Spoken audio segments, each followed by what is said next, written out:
Izar squealed in agony as human Captain Dennis Robertson crushed the alien's leathery throat in his iron grip. The humans don't negotiate with kidnappers, they annihilate them. Hours earlier, the ruthless Jem'Hadar had launched a surprise attack on a remote human colony, taking women and children hostage. Captain Robertson received the distress call aboard his starship. The stakes were clear. Meet the Jem'Hadar's demands, or they'd execute the civilians. The United Earth Federation had a zero-tolerance policy for this. No exceptions, no weakness.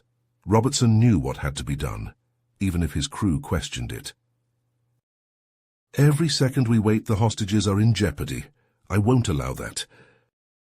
The ship rocketed through FTL toward the crisis point. Robertson studied intel on the Jem'Hadar, a warrior race that valued strength and loathed mercy. He crafted a daring rescue plan to save the prisoners and teach a harsh lesson. Humanity would not be coerced. Ever. But the Jem'Hadar commander Izar proved even crueler than expected. When Robertson hailed him, demanding the captive's unconditional release, Izar laughed. He branded humans as spineless, sappy weaklings, slaves to sentiment. Then, to make his point, he executed a hostage on a live video link. Robertson watched the innocent die, white-hot fury and icy resolve forged together in his mind. He informed Izar of his fatal error, a tragic miscalculation of human nature. Robertson called his crew to battle stations and targeted the Jem'Hadar ships and compounds. Izar raged that any strike would doom the other hostages. "You think human lives are a vulnerability to exploit," Robertson said calmly as he armed the weapons. "You're mistaken. They are an inviolable boundary. Cross it and we will come for you. This is your only warning." He gave the Jem'Hadar 1 minute to surrender. 1 minute before the storm of human wrath descended upon them, with a fury they could scarcely imagine. The clock ticked by. Robertson prayed they would yield, unsure if he could consign the prisoners to death to salvage the greater good. 1 minute elapsed. Izar spat that the humans were bluffing. Robertson hesitated for 1 fraction of a second. The weight of civilization pressed down on him. Not just the Federation, but humanity itself, the belief and identity they had carefully built for generations. And with a heavy heart, he gave the order to fire. The antimatter charges detonated, and the colony erupted into an inferno. Captain Robertson watched the devastation unfold on the screen, his face etched with cold persistence, even as tears welled in his eyes. His crew sat in shocked silence, the weight of what they had just done settling upon them like a shroud. News of Robertson's actions spread like wildfire across the galaxy. Aboard the crystalline cities of the Niloth aggregate, the gelatinous intellectuals debated the moral implications, their faceless avatars pulsing with agitation. In the floating gardens of the Kairos hegemony, the avian philosophers lamented the tragic loss of life. But in the darkened halls of the Dominion, a more visceral reaction took hold. The founders seethed with rage as reports filtered in of the utter annihilation of Izar's forces. An entire battalion of their elite warriors, bred for combat and unwavering loyalty, had been wiped out in an instant by a single human captain. It was a blow to the Dominion's prestige that could not go unanswered. "The humans have grown too bold," the female changeling declared, her voice dripping with venom. "It is time we remind them of their place in the galaxy." With a mere gesture, she dispatched a massive armada of Jem'Hadar warships to hunt down the UES Retribution and its audacious commander. At the head of this fleet was Catan, a grizzled veteran of countless campaigns, his leathery skin crisscrossed with battle scars. "Bring me Captain Robertson alive," the founder commanded. "I want him to witness the subjugation of his people before he dies." Aboard the Retribution, alarms blared as long-range sensors detected the approaching Jem'Hadar fleet. Captain Robertson knew they would be coming for him, but even he was taken aback by the sheer size of the force bearing down on his lone ship. "All hands battle stations," he barked, as his crew scrambled to make repairs and rearm after their last engagement. They had taken refuge in a remote star system to lick their wounds, but now it seemed their respite would be short-lived. The Jem'Hadar wasted no time in laying siege to the Retribution. Khitan's flagship hailed them, the commander's scarred visage filling the viewscreen. "Captain Robertson," Khitan growled, "you have committed an act of war against the Dominion. Surrender yourself now to face justice for your crimes." Dennis met the alien's gaze unflinchingly. "I don't answer to the Dominion," he shot back, "and I sure as hell won't surrender to the likes of you." Keaton bared his fangs in a grotesque approximation of a smile. "Then you condemn your crew to death. The Jem'Hadar do not take prisoners." Dennis closed the channel and turned to his XO. "Mike, I want all personnel to the escape pods and shuttles. Evacuate everyone you can." "What about you, sir?" "Someone has to stay behind and keep these bastards busy. I'll rig the antimatter cores to blow and then make a run for it in a cloaked shuttle." Phillips opened his mouth to argue, but the steely look in his captain's eye brooked no dissent.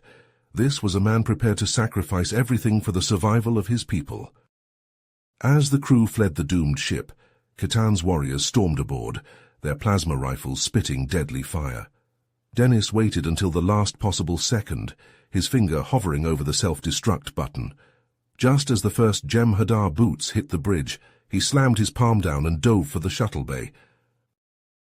The Retribution vanished in a blinding flash of light, the antimatter explosion tearing the ship apart and vaporizing the Jem'Hadar unlucky enough to be aboard. The shockwave slammed into the surrounding enemy fleet like a hammer blow, scattering their formation. In the chaos, Dennis's cloaked shuttle slipped away unnoticed by the disoriented aliens. He punched in a course for the nearest human outpost and hit the warp drive, pushing the small craft to its limits. When the fires died down and the debris settled, Khitan took stock of the situation with growing fury. Robertson had outplayed him, sacrificing his own ship to deliver a crippling blow to the Jem'Hadar pursuit. It was a cunning maneuver, one that spoke volumes about the depths of human commitment. But as Dennis limped into friendly territory, his battered shuttle on the verge of falling apart, he knew his actions had only delayed the inevitable. The Retribution was gone, its crew scattered to the winds, and an implacable enemy was hell-bent on humanity's destruction. Starfleet Command listened with growing alarm as Dennis laid out the dire situation. The Dominion was coming in full force, and the battle at the colony had made one thing terribly clear. Humans couldn't fight them alone. As the admirals and politicians argued and blustered, Dennis felt a creeping sense of dread settle into his bones. He had fired the first shots in a war that would consume the stars, and now all of humanity would reap the whirlwind. The Jem'Hadar were out for blood, and the galaxy would burn in their wake. Dennis Robertson stood at rigid attention in the cavernous briefing room of Earth Space Dock, his uniform still stained with sweat and grime from his narrow escape. The gathered admirals listened in stunned silence as he recounted the brutal attack on the human colony and his fateful decision to destroy it, rather than capitulate to Jem'Hadar demands. "You did what had to be done, Captain," Admiral Chen said gravely, "but the loss of civilian life is regrettable." "With all due respect, sir," Dennis countered, his voice tight, "regret won't stop the Dominion. They see mercy as weakness, negotiation as an opportunity to strike. We must hit them hard and fast before they can mobilize against us." Murmurs of dissent rippled through the room. Admiral Takashi shook his head. "A preemptive strike could spark a war we're not prepared to fight. Diplomacy." "Is dead?" Dennis interrupted flatly. "The Jem'Hadar don't respect words, only strength. Every second we waste debating gives them time to—" "Under attack," a bloodied officer shouted over the sounds of explosions. "Massive Jem'Hadar fleet, our defenses are overwhelmed. We need immediate—" The feed cut to static. In the shocked silence that followed, a new transmission crackled through. A leathery-skinned Jem'Hadar commander sneered at the camera. "This is retribution for your aggression," he snarled. "Surrender Dennis Robertson to us or watch your worlds burn." The feed cut off. Dennis turned to face the ashen-faced admirals. "Still think we can negotiate?" Hours later, Dennis stood on the bridge of the UES Vengeance, Earth's most advanced warship. A fleet of sleek battlecruisers hung in formation around them, primed for war. "Status report," Dennis barked as he strode to the captain's chair. "All systems operational, Admiral," his XO replied. "The fleet awaits your orders." Dennis nodded grimly. "Set course for the Mutara Nebula, maximum warp, and make sure our little care package gets delivered." As stars streaked past the viewscreen, Dennis outlined his audacious plan to the assembled captains. A false intelligence report, suggesting the Vengeance would rendezvous with reinforcements in the nebula, had been carefully leaked. If the Jem'Hadar took the bait, they'd be walking into a deadly trap. Days later, deep in the swirling chaos of the nebula, Dennis watched the sensor readouts with laser focus. Suddenly, blips of enemy ships began to appear. "They're here," he said softly. "All ships maintain radio silence. Prepare to detonate mines on my mark." The Jem'Hadar fleet pushed deeper into the nebula, unaware of the cloaked antimatter bombs scattered in their path. Dennis waited until the bulk of their ships were in the kill zone. "Now!" A staccato of silent explosions rippled through space, each detonation triggering the next in a devastating chain reaction. When the Vengeance emerged from its hiding spot, weapons blazing, they found the Jem'Hadar fleet in disarray. The battle raged, but the element of surprise had given the humans a crucial edge. As Jem'Hadar ships exploded around them, Dennis spotted a massive dreadnought pushing through the carnage on a collision course with the Vengeance. "Evasive maneuvers," he shouted, but it was too late. The dreadnought's power core was overloading, a final suicidal attack. The Vengeance vanished in a flash of light, reappearing kilometers away, just as the Jem'Hadar ship detonated in a blinding fireball. In the aftermath, as damage reports streamed in, Dennis sagged in his chair. They'd won the day, but at a terrible cost, and even as he transmitted news of their victory to Starfleet, fresh reports of attacks on human colonies flooded the comms. The acrid smell of burning circuits filled the bridge of the UES Vengeance as Admiral Dennis Robertson surveyed the aftermath of their daring strike against the Mutara Nebula. The taste of victory was bittersweet, tinged with the knowledge that this was only the beginning. "Admiral, urgent transmission from Starfleet Intelligence," his communications officer called out. Dennis strode to the console, his face grim as he read the encrypted message. The Dominion was mobilizing on a massive scale, preparing to unleash hell upon humanity. "Helm, set course for Earth maximum warp," he ordered. "We need to brief Starfleet Command immediately." Days later, Dennis stood before the Admiralty, laying out the stark reality of their situation. "The Dominion is gearing up for total war. We have a narrow window to strike before their war machine reaches full capacity." Admiral Chen leaned forward, eyes narrowed. "What do you propose, Robertson?" "A preemptive strike on their shipyards and weapons factories in the Calandra system," Dennis replied without hesitation. "If we can cripple their production capabilities, we buy ourselves time to mount a proper defense." Murmurs of concern rippled through the room. "That's deep in Dominion space," another admiral protested. "How do you plan to get past their defenses?" Dennis called up a holographic display of the Calandra system. "There's a rare planetary alignment occurring in 3 days. It'll mask our warp signatures, allowing us to slip past their sensor grid undetected. But we'll only have a short window before the alignment ends." The room fell silent as the gravity of the situation sank in. Finally, Admiral Chen nodded. "Make it happen, Robertson. You have operational command of the mission." The next 72 hours were a whirlwind of preparation. Dennis assembled an elite strike force, the Vengeance and 3 Akira-class battlecruisers, each crewed by the best Starfleet had to offer.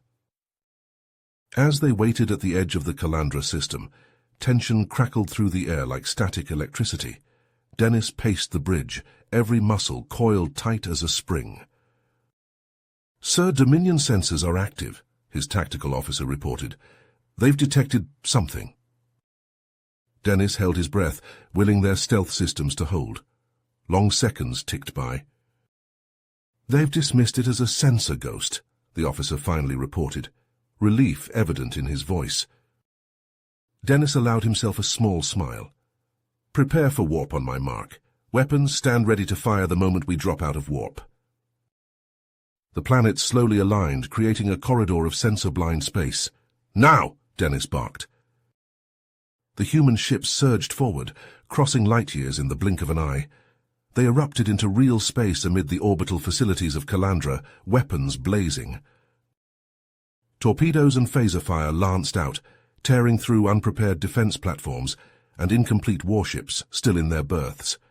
Explosions bloomed silently in the void as Dennis orchestrated the symphony of destruction. "Multiple Jem'Hadar ships incoming," his tactical officer shouted. "They're trying to form a defensive line."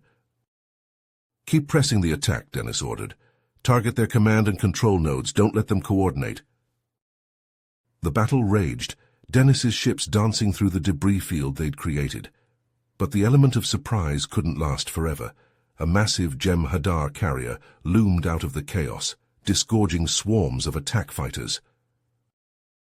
The space around the Vengeance erupted in a dazzling light show as energy weapons and explosions lit up the void. A lucky shot from the carrier found its mark, rocking the ship violently. "Hull breach on Deck 4, an officer reported.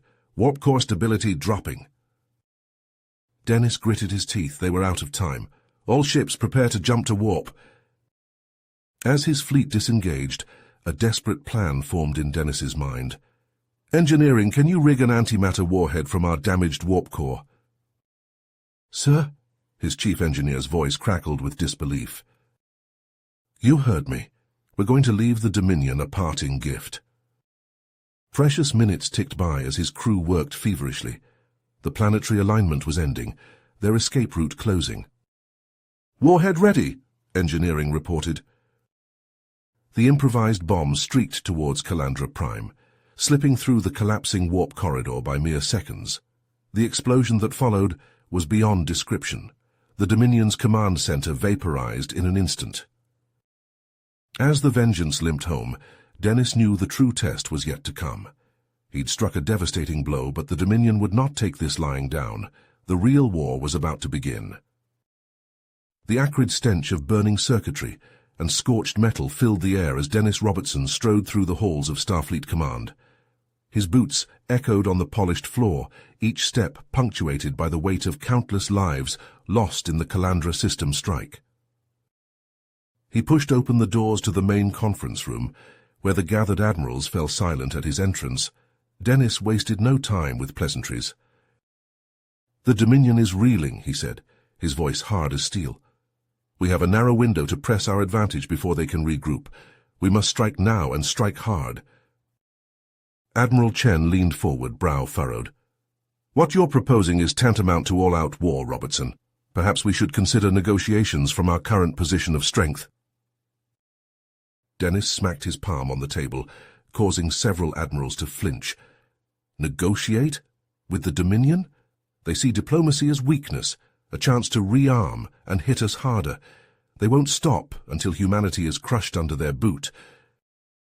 The room erupted into heated debate. Dennis stood firm, countering every argument for restraint with cold, hard facts about Dominion aggression and their unwavering commitment to domination. As the arguments raged, Fleet Admiral Nguyen sat quietly, his weathered face unreadable. Finally he raised a hand, silencing the room. "Admiral Robertson is right," Nguyen said, his voice carrying the weight of command. "The Dominion has made its intentions clear. Prepare for full-scale mobilization. Operation Phalanx is a go." Days later, Dennis stood on the bridge of the UES Vengeance, surveying the massive armada assembled before him. Sleek battle cruisers and carriers stretched as far as the eye could see, their hulls gleaming in the starlight. Dennis nodded, his eyes fixed on the interface. "Set course for the Arcanis sector, maximum warp. It's time we took the fight to them." The journey passed in tense silence, broken only by status reports and last-minute preparations. As they approached the Arcanis system, Dennis addressed the fleet. "Today we fight not just for Earth, but for the very survival of humanity," he said, his voice carrying to every ship, The Dominion would see us broken and enslaved. We will show them the price of their arrogance. The fleet dropped out of warp at the edge of the system. Almost immediately, alarms blared as Dominion sensor drones picked up their presence. "Massive Jem'Hadar fleet incoming," the tactical officer shouted. "They're moving to intercept." Dennis watched as the enemy ships swarmed towards them, their formations tight and disciplined. "All ships prepare to engage. Weapon systems hot." The space between the fleets erupted in a storm of weapons fire. Phased plasma lanced out from human ships, met by the sickly green glow of Jem'Hadar energy weapons. Quantum torpedoes streaked across the void, their detonations silent but devastating. As the battle raged, Dennis saw their initial momentum faltering. The Jem'Hadar defenses were formidable, their lines holding strong. Swarms of unmanned ships poured from the human fleet's hangars, their erratic movements confusing Jem'Hadar targeting systems. As the enemy focused on these new threats, Dennis saw his opening. "All Peregrine squadrons, launch now. Punch through their lines while they're distracted." The nimble fighters streaked from the Vengeance's launch bays, weaving through the chaos of battle. They found gaps in the Jem'Hadar formation, exploiting them ruthlessly. Dennis watched the tactical display, his mind racing. A risky plan formed, one that could turn the tide. "Helm, plot a course through that debris field," he ordered, pointing to the growing cloud of destroyed ships. "We're going for the mining facility on Arcanis 4. The Vengeance plunged into the wreckage, alarms blaring as debris scraped against their shields. But the gambit paid off. They emerged on the far side of the Jem'Hadar lines with a clear shot at the planet. "All ships with us begin planetary assault," Dennis commanded. "Deploy the shock troopers." Drop pods rained down on Arcanis 4, each one carrying elite marine units. Armored transports followed, disgorging vehicles and heavy weapons. The ground battle was brutal, hand-to-hand combat in the tunnels and processing facilities of the dilithium mines. For weeks, the fighting raged across the Arcanis system. Dennis coordinated from the Vengeance, pushing his forces to the brink of exhaustion, but slowly, inevitably, human perseverance won out. As the last Jem'Hadar stronghold fell, Dennis received word from Admiral Stiles. The second prong of Operation Phalanx had succeeded, capturing key Dominion shipyards and production centers. The Dominion war machine, cut off from its resources and production facilities, ground to a halt. Their fleets retreated in disarray, leaving human forces in control of vast swathes of their former territory. But even as they celebrated this victory, troubling reports reached Dennis. The Founders were not admitting defeat. Instead, they were arming civilian populations, preparing for a last, desperate stand on their homeworld of Sindari. Sindari's surface churned with frenzied activity. Factories belched smoke into the atmosphere as they churned out weapons and fortifications at a feverish pace. In the streets, young boys and frail elders alike marched in ragged formation, plasma rifles clutched in untrained hands. Dennis Robertson stood on the bridge of the Vengeance, his face illuminated by the tactical display. The intelligence reports scrolled before his eyes, each line more damning than the last. "They're arming everyone," he muttered, disgust coloring his voice. "Children, the elderly, it's madness." His XO leaned in, brow furrowed. "Sir, Starfleet Command is requesting your assessment." Dennis's fingers flew over the console, compiling the data. He opened a secure channel to Earth, steeling himself for the conversation to come. "Admiral Chen, the situation on Sindari is worse than we feared," he began, his voice steady despite the gravity of his words. "The Founders are preparing for a fight to the death. They've conscripted their entire population." Chen's holographic form flickered, his face grim. "Your recommendation, Robertson?" Dennis took a deep breath. "A full orbital bombardment. It's the only way to end this without massive casualties on our side." Silence stretched across light years. Finally, Chen nodded. "Understood. You have authorization for base Delta Zero. May God have mercy on us all." The next hours passed in a blur of preparation. Dennis coordinated with the fleet, outlining the brutal gauntlet they'd need to run. As the final checks were completed, he addressed the crew. "We're about to face the Dominion's last desperate stand," he said, his voice carrying to every corner of the ship. "They won't go down without a fight, but we will prevail." The fleet dropped out of warp at the edge of the Sindari system. For a moment all was still. Then space itself seemed to erupt. Swarms of Jem'Hadar fighters poured towards them, engines burning white-hot as they accelerated on suicide trajectories. "All ships deploy countermeasures," Dennis barked. "Fighter squadrons engage at will." The void lit up with weapons fire. Human starfighters danced through the oncoming swarm, their cannons spitting death. Antimatter mines detonated in brilliant flashes, vaporizing entire squadrons of kamikaze attackers. But the Jem'Hadar pressed on, heedless of losses. A Jem'Hadar fighter slipped past the defenses, slamming into a nearby cruiser. The ship's hull crumpled, atmosphere venting in a silent scream.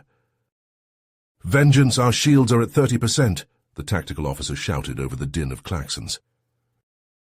The officer paled. "Sir, at that speed, if we hit anything—" "Just do it," Dennis growled. The Vengeance's engines flared to life, catapulting the ship forward. They plunged into the heart of the Dominion formation, their reinforced hull shearing through Jem'Hadar vessels with minimal resistance. Warning lights flashed across every console as the ship groaned under the strain. With a sickening lurch, the warp nacelles tore free, tumbling away into the void. But they'd done it. The Dominion line fractured, leaving a gap big enough for the rest of the fleet to exploit. "Now," Dennis roared into the comms, "all ships commence bombardment." From high orbit, lances of energy rained down on Sindari. The planet's surface bloomed with fire as every Dominion installation, every hastily constructed fortification, was reduced to ash. Dennis watched the tactical display, his face bathed in the glow of a world burning. The Founders' last daring plan had failed. Humanity had prevailed. But at what cost? Cost? "Warp core offline, weapons at 15%, shields critical," his XO shouted over the din of alarms. "We're sitting ducks, sir." Dennis watched the tactical display, a sea of red dots swarming towards them. Jem'Hadar fighters, each one a guided missile aimed at his crippled ship. "All power to point defense systems," he ordered. "We hold the line until base Delta Zero is complete." The Vengeance's remaining guns blazed to life, spitting streams of superheated plasma into the void. Explosions blossomed as Jem'Hadar ships disintegrated, but more kept coming. A violent shudder ran through the ship as a fighter slipped past their defenses, detonating against the hull. Klaxons wailed as atmosphere vented from multiple decks. "Seal off all compromised sections," Dennis commanded, his voice steady despite the chaos. "Evacuate all non-essential personnel to escape pods." He watched as lifeboats streaked away from the Vengeance, carrying the wounded to safety. His skeleton crew worked frantically, rerouting power and patching systems. "Sir, look!" his tactical officer exclaimed. Dennis turned to the main view screen. The surface of Sindari burned, continents cracking under the relentless bombardment from orbit. Rivers of molten rock flowed where cities once stood. "It's time," Dennis said, his voice grim. "Fire the nukes, aim for the planetary core." The Vengeance shuddered as it unleashed its final salvo. Warheads streaked towards the dying world, boring deep into its wounded crust. For a moment all was still. Then Sindari convulsed, great fissures splitting its surface, oceans flash-boiled to steam as the planet's core destabilized.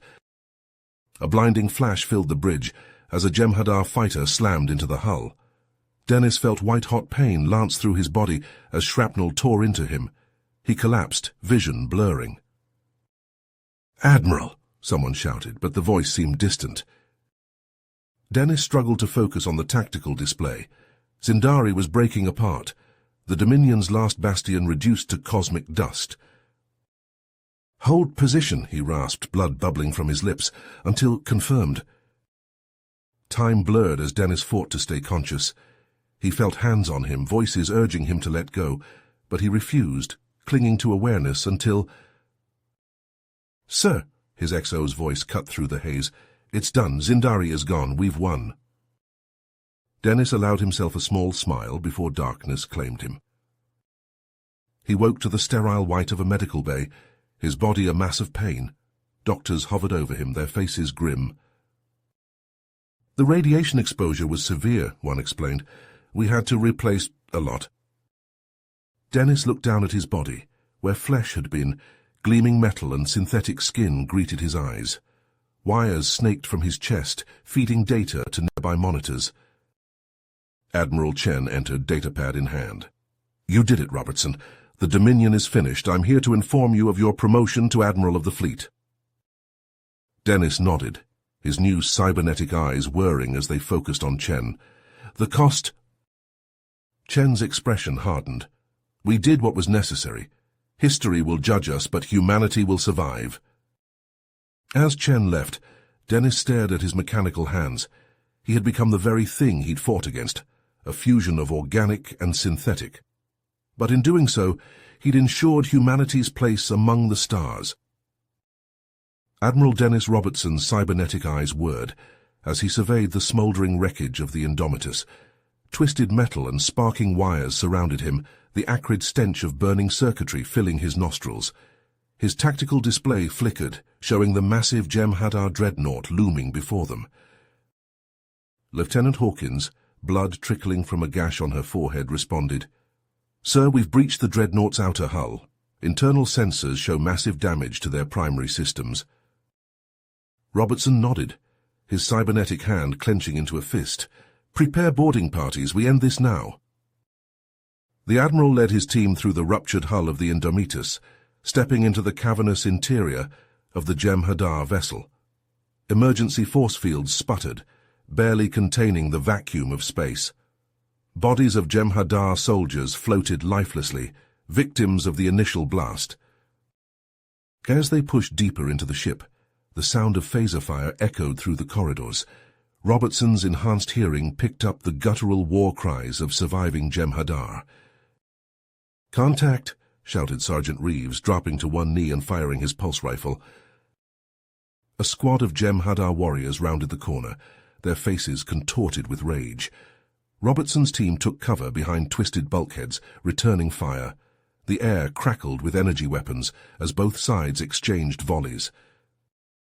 Robertson's cybernetic eye zoomed in, identifying weak points in the Jem'Hadar armor.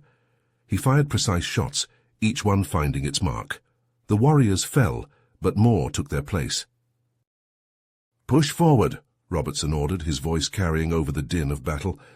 "We need to reach the bridge." They fought their way through deck after deck, the ship's labyrinthine interior a maze of destruction. Robertson's cybernetic limbs gave him an edge, allowing him to leap over obstacles and engage in close-quarters combat when necessary. Finally, they reached the bridge. The massive doors stood before them, sealed tight. "Plant the charges," Robertson commanded. As his team set the explosives, a voice boomed over the ship's intercom. It was Julra, his tone dripping with contempt. "You think you've won, human? I'll see your precious Earth burn before I submit." The bridge doors exploded inward. Robertson charged through the smoke, his team at his heels. They found Julra hunched over a console, his fingers flying across the controls. "Step away from the console," Robertson shouted, his weapon trained on the Jem'Hadar leader. Julra spun, a mad gleam in his eyes. "Too late, Admiral. I've initiated the reactor overload. This ship will explode, taking you and your pitiful fleet with it."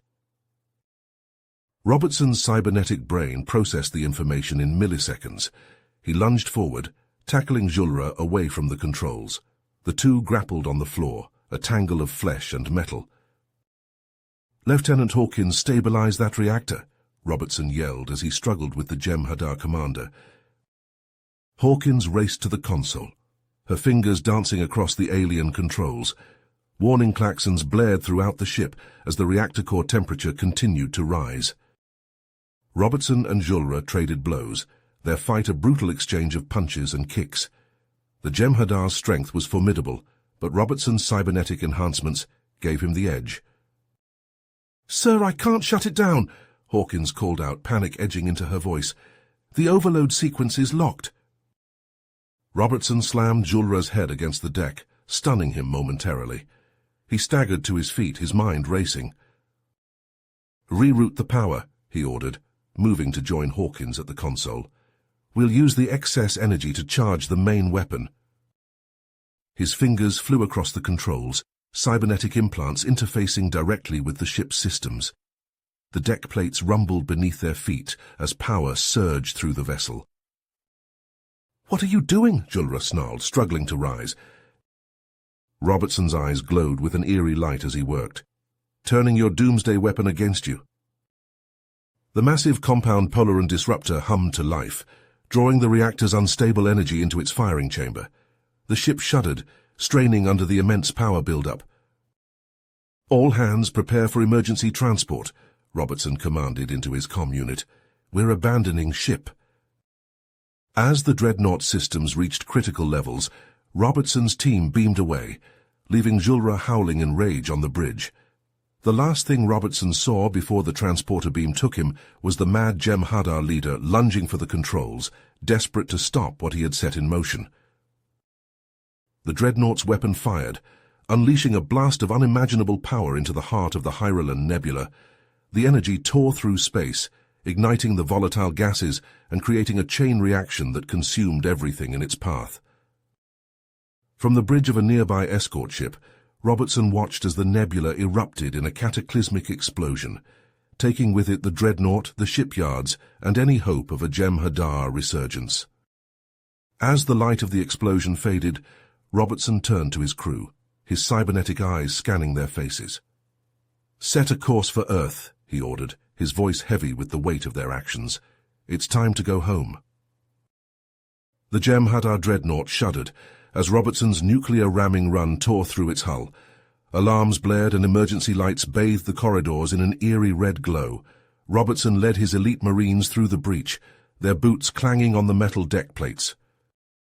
"Move, move, move!" Robertson barked, his cybernetic eye scanning for threats. They stormed the bridge, plasma rifles spitting fire. Jem'Hadar bodyguards returned fire, their disruptors carving chunks out of bulkheads. Marines dropped into cover behind consoles, the air thick with ozone and burning circuits.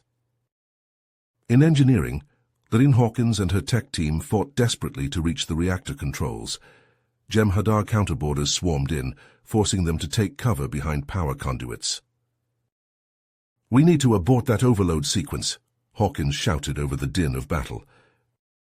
On the bridge, Robertson spotted Julra hunched over a console.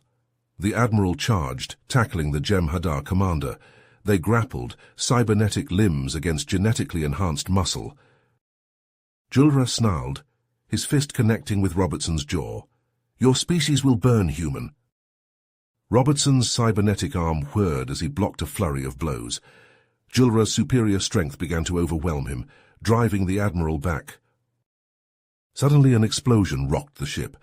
Panels exploded in showers of sparks as the reactor began a chain reaction.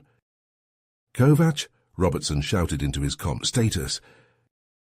Lieutenant Darren Kovac's voice crackled back, strained with effort. "I've rerouted auxiliary power, detonation halted, Gus, for now. But, sir, our systems aren't meshing. We can't maintain control." Robertson's cybernetic brain processed the information in microseconds. He turned to his security team. "Secure the prisoners. We're moving to the computer core." They forced Julra and his surviving lieutenants through the ship at gunpoint. The computer core hummed with energy, banks of alien circuitry lining the walls. Robertson faced Julra, his voice cold. "Give us full access, now." The Jem'Hadar commander spat at Robertson's feet. "Never!" Robertson nodded to Kovac. "Do it." Kovac activated the Neuralink.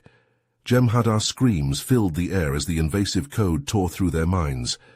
One by one, Julra's lieutenants collapsed, blood trickling from their eyes and ears. Only Julra remained standing, his face contorted in agony but defiant. Kovac worked frantically, sweat beading on his brow. "I've got partial access," he reported. "Shunting emergency power now." Warning klaxons blared as radiation flooded the chamber. Robertson felt his flesh begin to burn, but he pushed through the pain. With a roar, he grabbed Julra and forced the final neural connection. The Jem'Hadar's mind shattered, and Robertson absorbed the last access codes. He stumbled, his cybernetic systems failing as radiation ravaged his body. "We have control," Kovacs shouted triumphantly. As darkness closed in, Robertson heard the distant rumble of the warp core ejecting. Strong hands lifted him, dragging him to safety as the dreadnought drifted, a lifeless hulk in space. Consciousness returned slowly. Robertson found himself in a sterile medical bay, more machine than ever before. Engineers and technicians swarmed around him, discussing plans for the captured dreadnought. "Sir," a young officer approached, "we're ready to begin the retrofit. With your permission—" Robertson nodded, his new cybernetic eyes focusing on the blueprints. "Let's get to work. We have a battle station to build." Admiral Dennis Robertson stood on the bridge of the UES Juggernaut, his cybernetic eyes scanning the vast expanse of space before him. 15 years had passed since the Jem'Hadar War, and the colossal dreadnought he now commanded was a testament to humanity's resilience and ingenuity. Lieutenant Commander Chen stepped forward, datapad in hand. "All systems nominal, sir. The heavy interceptor cannons are fully charged, and the transphasic shielding is operating at peak efficiency. The spinal-mounted compound disruptor is primed and ready." Robertson nodded, a faint whirring sound accompanying the movement of his cybernetic neck. "Excellent. Begin plotting strategic deployment patterns to secure Earth's borders. I want—" His words were cut short as an alarm blared from the sensor station. Ensign Patel's fingers flew across her console as she called out, "Sir, long-range sensors are picking up anomalous warp signatures from the Kazmada Nebula." Robertson strode to her station, leaning in to examine the readings. The nebula's swirling gases filled the view screen, punctuated by faint flashes of energy. "Unusual activity in such a volatile region," he mused. "Prepare the Vanguard Squadron for immediate deployment. I want eyes on whatever's causing those signatures." Within minutes, Captain Holst and his team of Raptor interceptors launched from the Juggernaut's hangar bay. Robertson watched on the main view screen as the sleek craft disappeared into the nebula's roiling clouds. The view screen lit up with weapons fire as the Raptors engaged in a desperate dogfight against an unseen enemy. One by one, Robertson watched as friendly signatures winked out of existence. "2 Raptors returning, sir," Chen reported. "Severe damage to both craft." As the battered interceptors limped back to the Juggernaut, Robertson turned to his tactical officer. "I want a full analysis of their sensor data the moment they dock." The information that followed painted a grim picture. An alien armada of unprecedented size, identified as the Ruvix Corps, was using the nebula as a staging ground for a full-scale invasion. Robertson's cybernetic fist clenched as he processed the threat. "Send out a Priority 1 alert to all UFP forces. We're facing an extinction-level event." He turned to his helmsman. "Set a course for the Kazmada Nebula, maximum warp." As the Juggernaut plunged into the chaotic maelstrom of the nebula, Robertson felt the familiar weight of command settle upon him. Once again, the fate of humanity rested in his hands, hands that were more machine than flesh. "Arm more weapons," he ordered, his voice steady. "Prepare to deploy nuclear cyclo-warp mines on my mark." The bridge crew worked with practiced efficiency, readying the ship for battle. As the first wave of Ruvix Corps ships came into view, Robertson gave the command that would plunge them into the heart of the conflict. The Juggernaut shuddered as it unleashed its devastating payload, igniting the volatile gases of the nebula in a cataclysmic firestorm. Robertson watched impassively as entire enemy battle groups were consumed by the inferno, knowing that this was only the beginning of what promised to be humanity's most desperate hour. You have reached the end of the story. If you enjoyed this story and want to support us, please leave a like and subscribe to our channel, and for every comment that says 88, I will heart every single one of them. Thank you for your time.